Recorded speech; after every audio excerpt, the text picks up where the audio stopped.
Bismillahirrahmanirrahim. Assalamualaikum warahmatullahi wabarakatuh. Waalaikumsalam warahmatullahi wabarakatuh. Tim Raja Wali Nusantara kembali dengan videonya yang kelima, dengan selalu memanjatkan puji dan syukur dan selalu mengharap bimbingan dan lindungan dari Allah Subhanahu wa Ta'ala.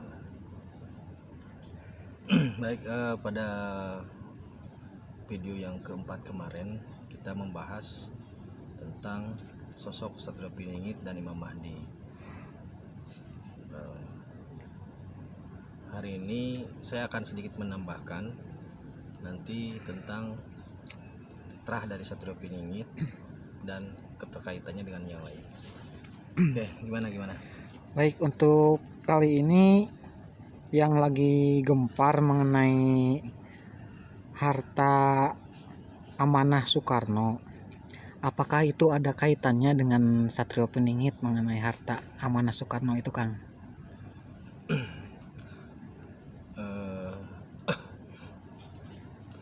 Yang saya baca, yang saya dengar, yang saya lihat dari berbagai informasi media, jadi begini, harta amanah itu merupakan harta yang ditinggalkan oleh Soekarno setelah masa revolusi. Harta ini ada yang bentuknya emas dan ada yang bentuknya uang. Yang saya dengar dari media sosial seperti itu. Emas itu ada yang tersimpan di Nusantara, saya tidak tahu tempatnya. Ada juga yang tersimpan di luar negeri, termasuk deposito itu. Nah, dari media-media itu saya mendapat informasi bahwasanya deposito dan emas itu berada di UBS ya, Universal Bank Swiss apa ya itu. Dan beberapa pihak mengklaim dapat mencairkan dana amanah itu. Itu informasi yang saya dengar seperti itu. Kemudian kalau ditanya apakah ada kaitan antara harta amanah Bung Karno dengan Satrio Piningit, saya pastikan kaitannya itu ada, tetapi bukan merupakan tujuan utama, bukan merupakan tujuan bagi Satrio Piningit. Karena bagi Satrio Piningit, harta yang ditinggalkan oleh Soekarno itu tidak seberapa bagi Satrio Piningit. Jumlahnya tidak seberapa gitu maksudnya? Iya. Oh. Jadi kalau grade 1 sampai 100, harta yang ditinggalkan Bung Karno itu nggak sampai 5 grade. Berarti cuma sedikit berarti kalau gitu ya? Sedikit bagi Satrio Piningit. Oh, Gitu. iya. Memang ada informasi lain begini, bahwasanya Soekarno pernah membawa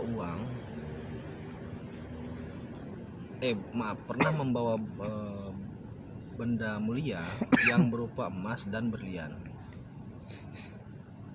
Emas itu dititipkan di Amerika menjadi cash collateral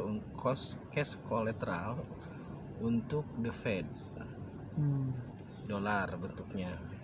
Sedangkan berlian itu disimpan di Inggris, bentuknya pound sterling. Makanya sampai saat ini pound sterling selalu di atas dolar.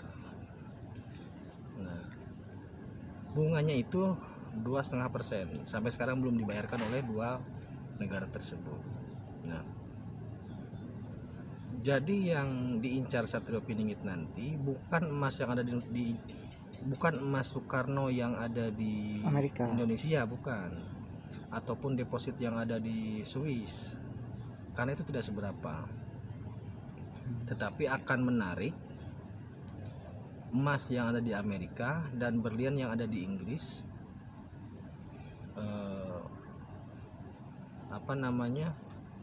Itu pun tujuannya bukan karena butuh gitu loh.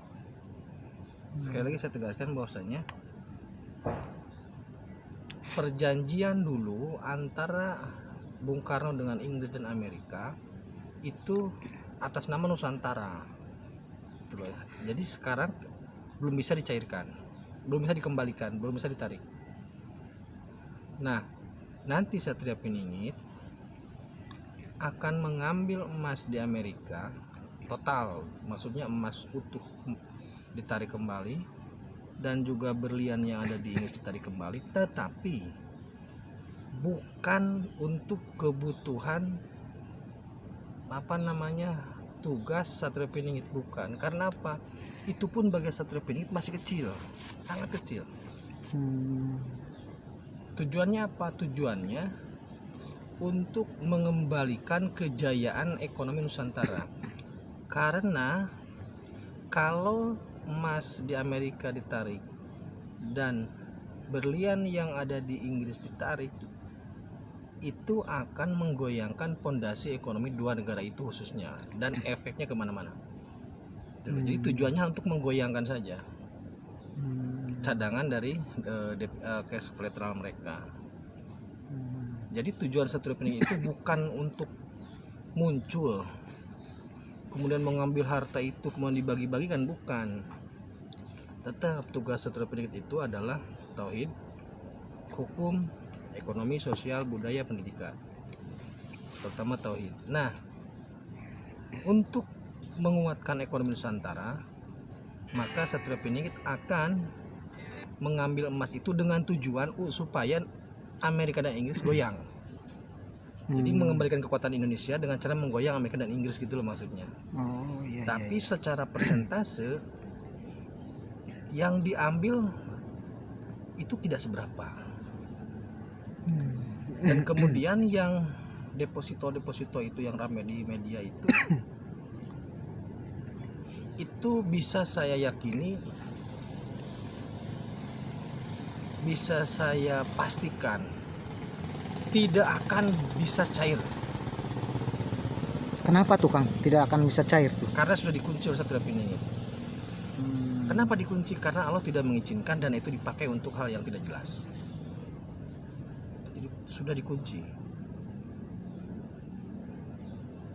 Kalaupun nanti diambil oleh Satria Piningit, itu tidak ada apa-apanya. Tidak ya nggak nyampe, kalau dari 1 sampai 100 itu nggak nyampe 5 lah. Sangat kecil. Sangat kecil. Jadi ukuran ekonomi sebesar Amerika dan Inggris, cadangan kekayaan Inggris dan Amerika, berlian dan emasnya yang sebenarnya milik Nusantara, kalaupun diambil itu bukan tujuan. Gitu. Itu hanya perangkat kecil untuk menguatkan dengan cara menggoyahkan, gitu loh. Tapi tanpa itu diambil pun nggak masalah. Terus kenapa diambil? Karena hak. Ngerti nggak maksudnya? Kenapa diambil? Karena hak. Itu harus diambil karena hak. Tapi bukan tujuan dia muncul mengambil itu, bukan. Bukan tujuan utamanya. Tapi karena hak harus dikembalikan, gitu loh. Karena pinjaman, jadi harus dikembalikan. Kemudian kan terus dari mana kekayaan yang akan dimunculkan di Nusantara, kan gitu.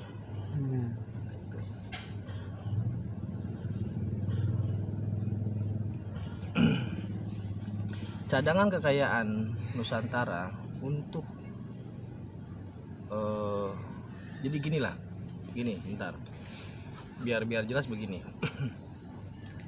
Selama ini kenapa orang yang rajin beribadah miskin, banyak yang miskin, orang yang soleh banyak yang miskin, tapi kenapa orang yang salah, yang korupsi, yang judi dan sebagainya kaya, perampok kaya, koruptor kaya? Kenapa diizinkan kaya, sedangkan yang rajin beribadah, yang soleh miskin?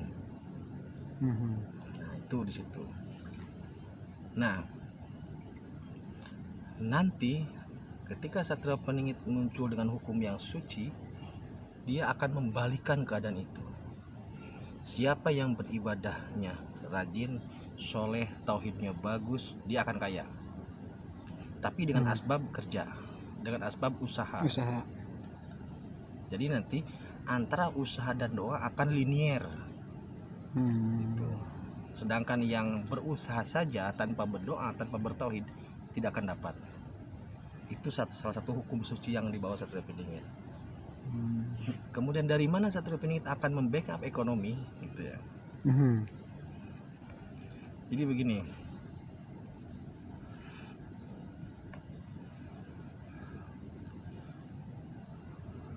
harta yang berupa emas, permata, berlian, batu-batu mulia itu sebagaimana yang sudah diketahui oleh para ahli metafisik, para ahli spiritual, itu memang pusatnya di selatan.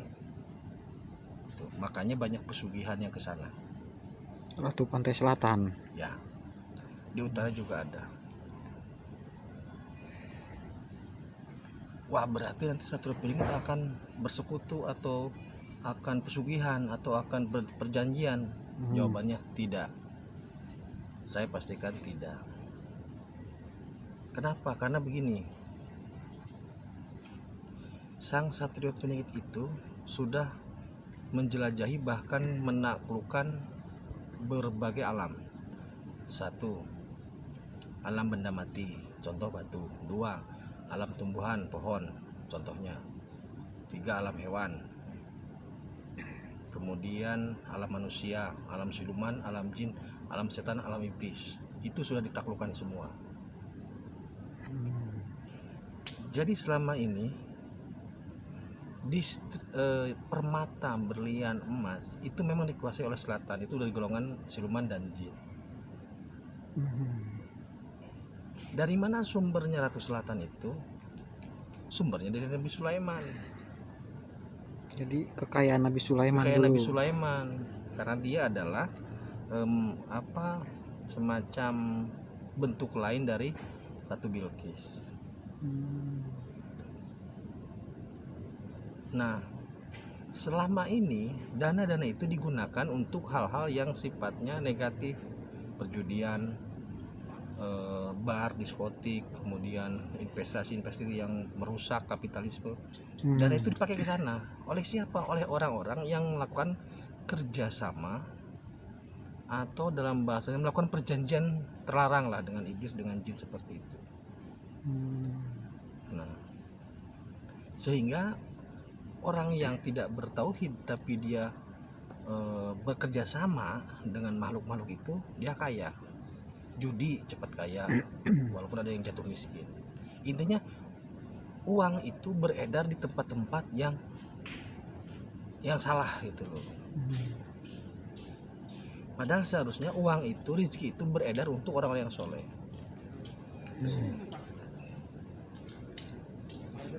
Nah,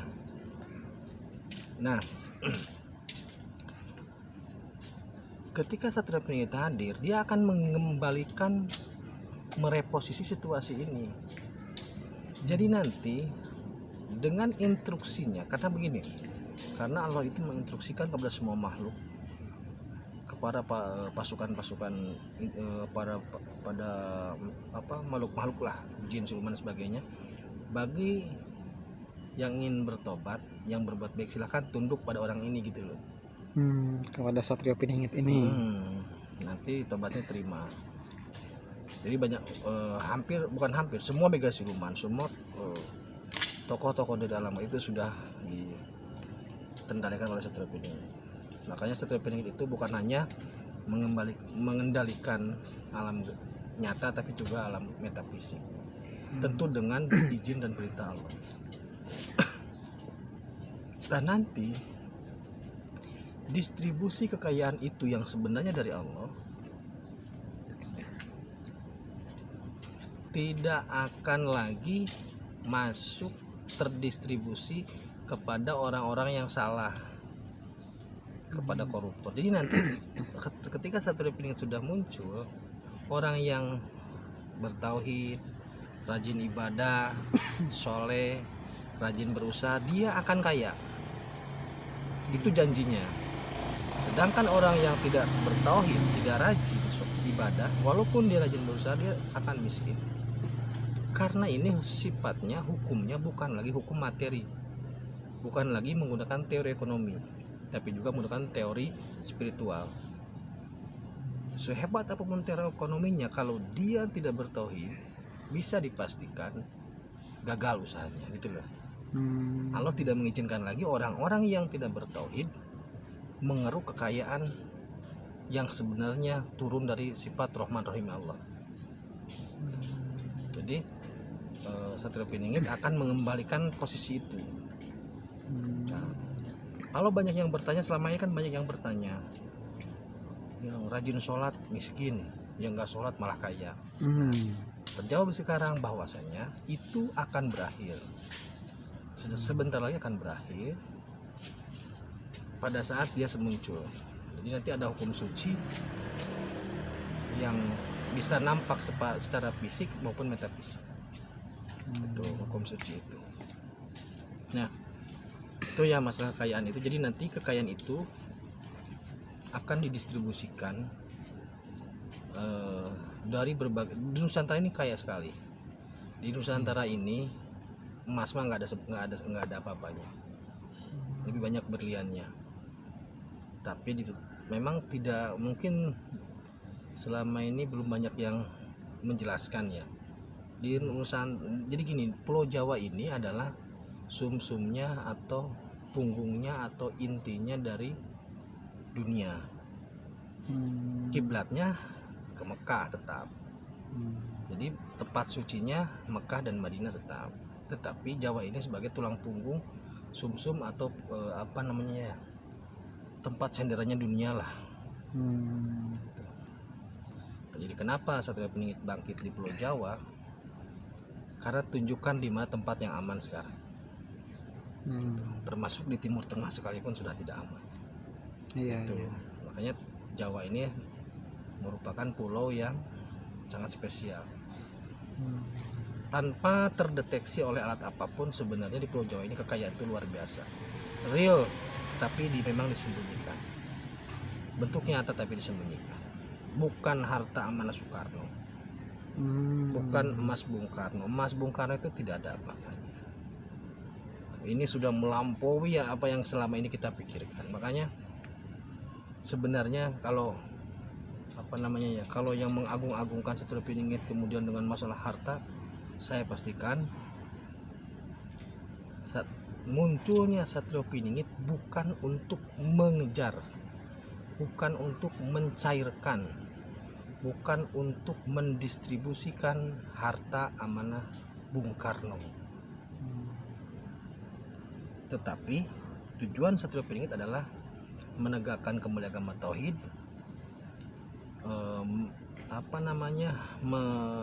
menata ulang pendidikan, memperbaiki ekonomi, sosial, budaya, politik, hukum dan sebagainya. Adapun masalah harta, nanti Satrio Piningit punya kas tersendiri gitu loh, maksudnya punya ladang sendiri, punya brankas lah gitu. Harta Soekarno tidak ada apa-apanya. Saya pastikan tidak ada apa-apanya harta Soekarno. Kalaupun nanti diambil dari Inggris dan Amerika, bukan karena butuh, tapi itu karena hak yang harus dikembalikan oleh mereka kepada Nusantara. Tuh, jadi stoplah ngobrol-ngobrol harta amanah Soekarno, karena sudah, kalau menurut saya sih udah apa ya? Berarti hanya kulitnya aja itu Maya. Harta sebenarnya dipegang Satrio Piningit. Dan Satrio Piningit kan langsung atas instruksi ilham, atas instruksi yang Allah yang Maha Kuasa. Jadi gampangnya beginilah, ada bata, bata kamu jadi emas jadi, bata kamu jadi berlian jadi gitu loh. Jadi ngapain ngejar-ngejar harta Soekarno gitu maksud saya. Ya, jadi stop berpikir bahwasanya kemunculan Satrio Piningit ini untuk mengejar, untuk mencairkan masalah keduniawian. Tidak, saya pastikan tidak. Tapi bisa, tapi bukan itu tujuannya. Bukan. Karena bagi dia itu tidak ada artinya. Bukan dunia, tujuannya bukan untuk mengejar, mencairkan dana, bukan. Itu saya pastikan bukan.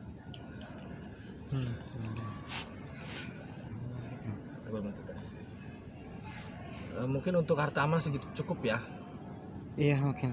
Ya, itu untuk masalah harta amanah. Jadi Satrio Peningit itu adalah sosok yang sangat besar sekali, yang sangat agung. Tidak mungkin tidak mungkin muncul hanya untuk urusan remeh-temeh harta Bung Karno. Itu ya, sekali lagi sosok Peningit ini adalah Satrio Peningit ini adalah sosok yang agung, langsung yang diinstruksikan dengan ilham. Tidak mungkin dan tidak mungkin lah dia akan mengurusi hal remeh-temeh mencairkan dana amanah Soekarno. Tidak mungkin seorang presiden ngurusin RT gitu loh. Itu hal kecil. Urusin dana RT nggak mungkin. Itu urusan RT lah gitu. Kasarnya begitulah perbandingannya begitu. Ya. Mungkin untuk masalah harta amanah segitu aja ya. Ya. Nanti kita lanjutkan dengan permasalahan mengenai pasukan-pasukan yang ada di Mega Siluman itu tuh nanti yang membantu kemarin saya janji untuk, dan senjatanya ya saya lupa. Nanti kita ke sana. Oke, terima kasih. Assalamualaikum warahmatullahi wabarakatuh. Waalaikumsalam warahmatullahi wabarakatuh.